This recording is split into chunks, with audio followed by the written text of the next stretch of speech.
নিজেকে দোষ দেওয়ার ক্ষেত্রে কোন জায়গায় আমরা দাগ টানবো? কিভাবে বুঝবো যে এটা আল্লাহর পক্ষ থেকে আর এটা আমার দোষ? এই দাগটা আপনি কোথায় টানবেন? বস্তুগত জগতে এটা বোঝা খুবই সহজ। বস্তুগত জগৎ বলতে আমি কি বোঝাচ্ছি, যেমন আমার গাড়িতে যদি আমি গ্যাসোলিন দেওয়ার পরিবর্তে পানি দেই, তারপর এটা না চলে, তখন পরিষ্কারভাবে আমি বলতে পারি না যে এটা আল্লাহর পরিকল্পনা।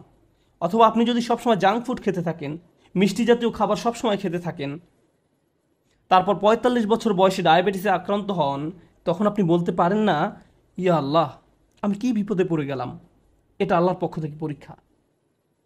না, এটা আপনার মন্দ খাদ্যাভ্যাসের পরীক্ষা। আপনি শশা না খেয়ে সুইস রোল খেতেন, বা এরকম যাই খেতেন না কেন, আপনি জাঙ্ক ফুড খেতেন, তাই এমনটা ঘটেছে। সুতরাং বস্তুগত জগতে কমন সেন্স দিয়ে সবাই কারণ এবং ফলাফল বুঝতে পারে। নৈতিক জগতে আপনি সালাত মিস করলেন কারণ দেরিতে ঘুম থেকে জেগেছেন, ফজর নামাজ পড়তে পারেননি, এখন দেরিতে পড়েছেন। একই দিনে আপনার একটা চাকরির ইন্টারভিউ ছিল, ইন্টারভিউ ভালো হয়নি, তখন আপনি ভাবতে থাকলেন এমনটি ঘটেছে কারণ আমি সালাত মিস করেছি। এখন এর উত্তর হলো, সালাত মিস করার কারণে এমনটি হতে পারে, আবার নাও হতে পারে। নিশ্চিত করে জানার কোনো উপায় নেই। আপনি বা অন্য কারো পক্ষে এর আসল কারণ জানা কখনোই সম্ভব না। কিন্তু যে জিনিসটি আপনাকে সাহায্য করবে তা হলো, আল্লাহ বলছেন, আমি আমার বান্দার নিকট তেমন যেমনটি সে আমার সম্পর্কে ধারণা করে।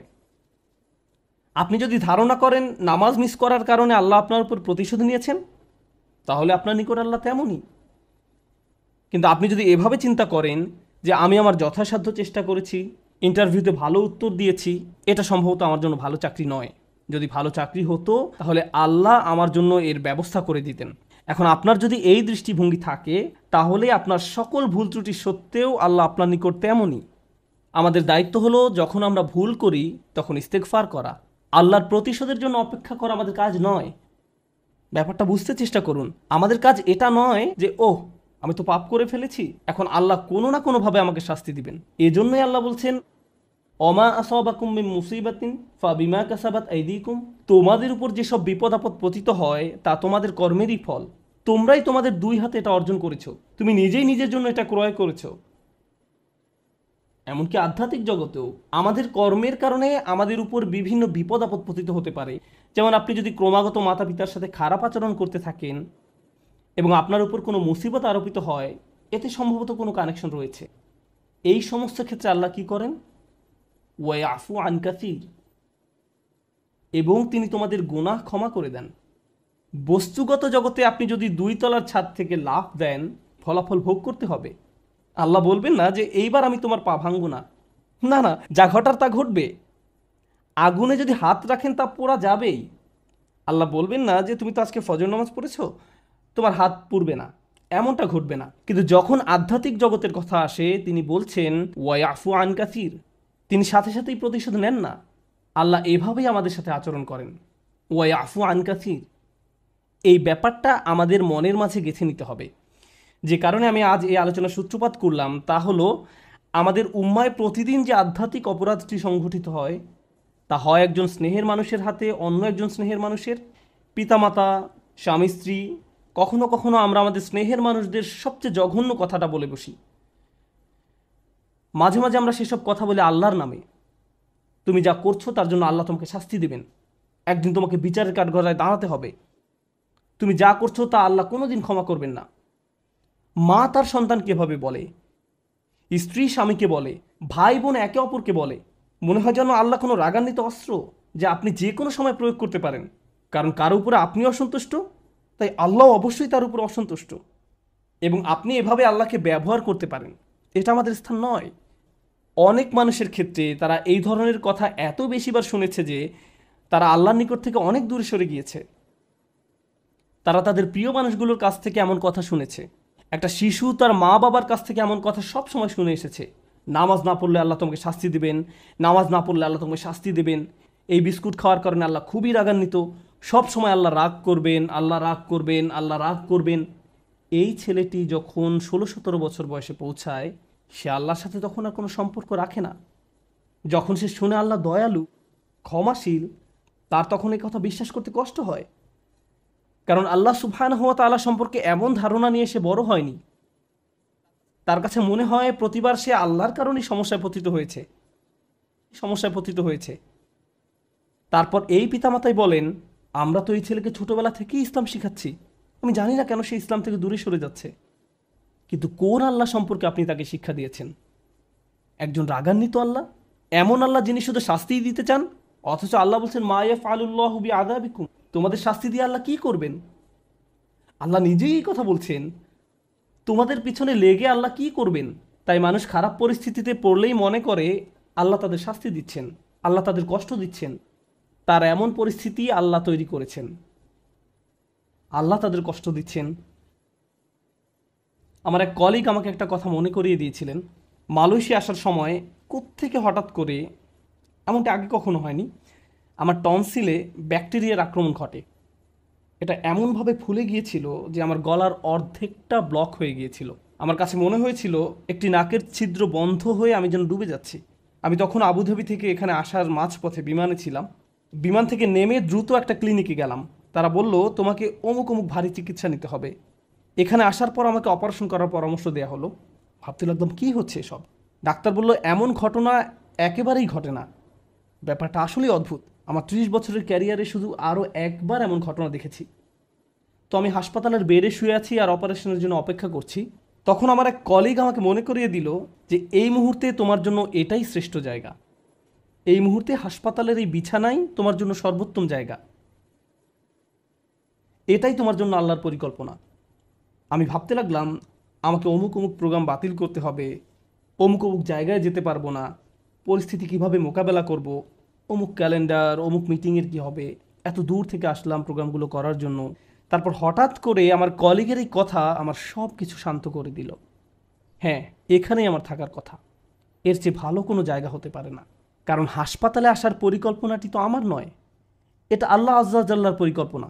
আমাদের আল্লাহর এমন কাছাকাছি থাকতে হবে যে আল্লাহ যখনই আমাদের জন্য যে পরিকল্পনাই করেন না কেন, আমাদের প্রতি তার ভালোবাসার কারণেই এমনটি করেন। আল্লাহ আজ্জা জাল্লাহ তার বান্দাদের ভালোবাসেন, তিনি তাদের জন্য সবচেয়ে ভালোটাই পছন্দ করেন। আমরা আমাদের নিজেদের যতটা ভালোবাসতে পারি, আল্লাহ আমাদের তার চেয়েও বেশি ভালোবাসেন। আমরা নিজেদের যতটা যত্ন নিতে পারবো, আল্লাহ তার চেয়েও বেশি যত্ন নিয়ে থাকেন। আমরা যখন এই বিষয়টা ভুলে যাই, তখন হেদায়েত হারিয়ে যায়। একই বিষয়ে সূরা তাগাবুনে আল্লাহ বলছেন, ওয়া ইউমিন বিল্লাহি ইয়াহদি কলবাহু, আল্লাহর নির্দেশ ব্যতিরেকে কোনো বিপদ আসে না, এবং যে আল্লাহর প্রতি বিশ্বাস করে সেই বিপদের সময়, কারণ আপনি তো এমনিতেই আল্লাহকে বিশ্বাস করেন, যখন মুসিবতে পড়েন কেবল তখনই প্রশ্ন করতে শুরু করেন, আল্লাহ কেন আমার সাথে এমনটি করছেন? ঠিক সে সময়ের জন্য আল্লাহ ওয়া ইউমিন বিল্লাহ এই বাক্যটা ব্যবহার করেছেন। যে কেউ সত্যিকার অর্থে আল্লাহকে বিশ্বাস করে, হ্যাঁ, আপনি সব সময় বলেন আল্লাহ রহমান, আপনি কি আসলে অনুভব করেন আল্লাহ রহমান? না, এই মুহূর্তে তিনি সম্ভবত জুন্তিকম, এই মুহূর্তে তিনি সম্ভবত সেই সত্তা যিনি প্রতিশোধ নিয়ে থাকেন। এখন সম্ভবত তিনি আল জব্বার আর রহমান নন। লক্ষ্য করেছেন, যখন বিপদে পড়েন তখন আর রহমানের উপর আপনার ঈমান হারিয়ে যায়। আল্লাহ বলছেন, সে সময় তুমি যদি আর রহমানের উপর ঈমান রাখতে পারো, তিনি নিজেকে তোমার নিকট আর রহমান হিসেবে উপস্থাপন করেছেন, সেই মুহূর্তে তুমি যদি তা করতে পারো, তাহলে আল্লাহ তোমাকে কি উপহার দিবেন? এটাই আমার খুতবার উপসংহার, যে আল্লাহ আমাদের কি উপহার দিবেন। আমি স্বাস্থ্য চাই, অসুস্থতা থেকে সুস্থ হতে চাই, আমি চাকরি চাই, আমি টাকা চাই, আমি উত্তম পারিবারিক অবস্থা চাই, আমি বর্তমান অবস্থা এড়াতে চাই, আমি চাই অন্য মানুষ যেন আমাকে কোনো কষ্ট না দেয়, আমি চাই মানুষ যেন আমাকে নিয়ে কথা না বলে। যেটাই হোক না কেন, কিছু একটা আপনাকে খুব বিরক্ত করছে। আপনি ভাবছেন, ইস, যদি এই সমস্যাটা পার করতে পারতাম, জীবন মনে হয় প্রশান্তিতে পরিপূর্ণ হয়ে যেত। আমাদের সবারই জীবনে কোনো না কোনো সমস্যা রয়েছে যা আমাদের শান্তিতে ঘুমাতে দেয় না। আর আমরা ভাবতে থাকি, ওহ ভাই, যদি এই সমস্যাটা চলে যেত অনেক ভালো থাকতাম। কিন্তু জানেন কি হয়? যদি এই সমস্যাটা চলে যায়, পরবর্তীতে আরেকটা এসে হাজির হয়। আর যখন নতুন সমস্যা এসে দেখা দেয়, আপনি ভাবেন পূর্বের সমস্যাটা আরও সহজ ছিল। এটা তো অনেক বড় সমস্যা। আপনি যদি আল্লাহর উপর ভরসা রাখতে পারেন, আল্লাহ আপনাকে কি দিবেন? তিনি আপনার সমস্যা শেষ করে দেন না। এই পৃথিবীর জীবনে আপনি কখনো সমস্যা ছাড়া থাকতে পারবেন না। যদি সমস্যা চলে যেত, তাহলে ইয়াকুব আলাইহিস সালামের জন্য আমাদের তুলনায় অনেক আগেই সেটা দূর হয়ে যেত। যদি ঈমান থাকার মানে হয় আপনার কোনো সমস্যা থাকবে না, তাহলে মরিয়ম আলাইহিস সালামের কোনো সমস্যা থাকা উচিত ছিল না। রাসূল সাল্লাল্লাহু আলাইহি সাল্লামেরও কোনো সমস্যা থাকার কথা ছিল না। আল্লাহর কাছাকাছি মানুষদের জীবনী পড়লে আপনি দেখবেন তাদের জীবন ছিল সমস্যায় পরিপূর্ণ, বড় বড় সমস্যা। আর আপনি শুধু এই সমস্যাগুলোর কথাই পড়ছেন। আপনি পড়ছেন তারা কিভাবে একটা সমস্যা থেকে আরেকটা সমস্যা জীবন অতিবাহিত করে গেছেন। আল্লাহর একজন মহান রসুল ছিলেন ইউসুফ আলাইসাল্লাম। তার জীবনের দিকে তাকালে দেখবেন ছোটবেলা থেকেই তিনি সমস্যায় আক্রান্ত ছিলেন। তাহলে আমি এই প্রশ্নটি বারবার করছি, আল্লাহ তাহলে আপনাকে কি দিচ্ছেন? আপনার জীবনের অতি ভয়াবহ সমস্যার সময় যখন আল্লাহর উপর পূর্ণ বিশ্বাস রাখেন, এর বিনিময়ে আল্লাহর কাছ থেকে কি পাবেন? যখন মানুষ আপনাকে বলতে থাকে আল্লাহ তোমাকে অপছন্দ করেন, তাই তোমার জীবনে এসব ঘটছে, বিপরীতে আপনিও ভাবতে শুরু করে দেন আল্লাহ মনে হয় আমাকে শাস্তি দিচ্ছেন, তাই আমার জীবনে এসব বিপদ আপদ ঘটছে। সেই মুহূর্তে যদি আপনি আল্লাহ সম্পর্কে সুধারণা পোষণ করতে পারেন, আল্লাহর প্রতি ভালোবাসা, নির্ভরতা এবং বন্ধন বজায় রাখতে পারেন যে না, আল্লাহ আপনাকে কখনো ছেড়ে যাবেন না, এর বিনিময়ে তিনি আপনাকে কি দেবেন?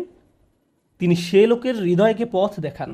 আমি আপনাদের গ্যারান্টি দিচ্ছি, যদি আপনার সমস্যা চলে যায়, যদি সে সমস্যাটা অর্থ সংক্রান্ত হয়ে থাকে, এরপর অর্থ আসতে থাকে, যদি এটা পারিবারিক সমস্যা হয়ে থাকে এবং সমস্যাটা দূর হয়ে যায়, এই দুনিয়ার কোনো অর্জনই সেই একটা গিফটের তুলনায় কোনো মূল্য বহন করে না। আর সে একটি গিফট হলো ইয়াহদি কলবাহু, তিনি সে লোকের হৃদয়কে পথ দেখান। আপনার অন্তরে প্রশান্তি থাকবে, জীবনে যাই ঘটুক না কেন আপনার মুখে তখনও হাসি থাকবে। তখন মানুষ আপনার দিকে তাকিয়ে বলবে, আরে তুমি হাসছো কেন?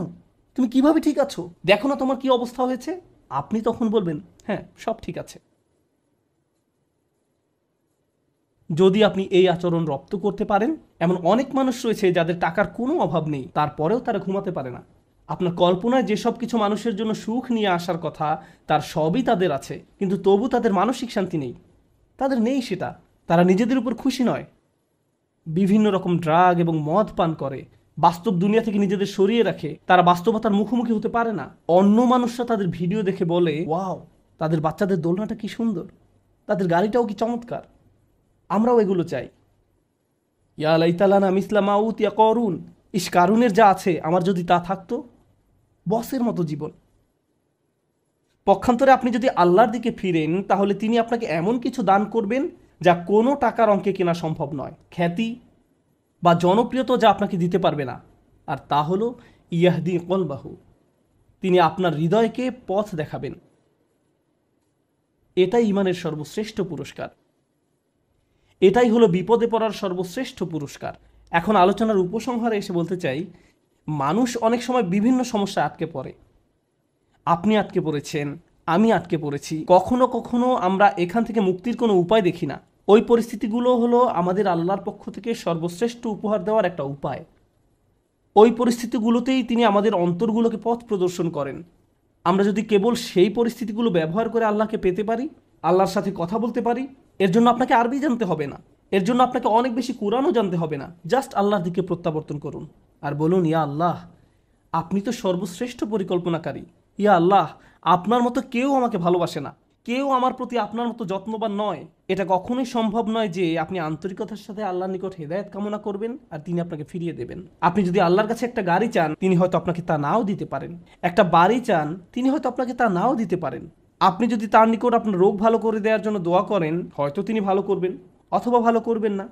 কিন্তু একটি বিষয়ে নিশ্চিত তিনি আপনাকে দিবেন, যদি আপনি আন্তরিকতার সাথে প্রার্থনা করেন, আর তা হলো হেদায়েত। তার সন্তুষ্টিপ্রাপ্ত বান্দাদের দলে চলার পথ, গাইডেন্স, তিনি আপনাকে এটা দেবেন। আর যখন তিনি আপনাকে এটা দান করবেন, তখন এমনিতেই অন্য সব সমস্যার সমাধান হয়ে যাবে। আল্লাহ তাআলা আমাদেরকে সেসব মানুষদের অন্তর্ভুক্ত করুন যারা সত্যিকার অর্থে তার নিকট হেদায়েত চায়, আর আমাদের জীবনের সকল সমস্যাগুলোকে তার কাছাকাছি হওয়ার মাধ্যমে পরিণত করুন, যেন তার নিকট থেকে আমরা হেদায়েত পেতে পারি।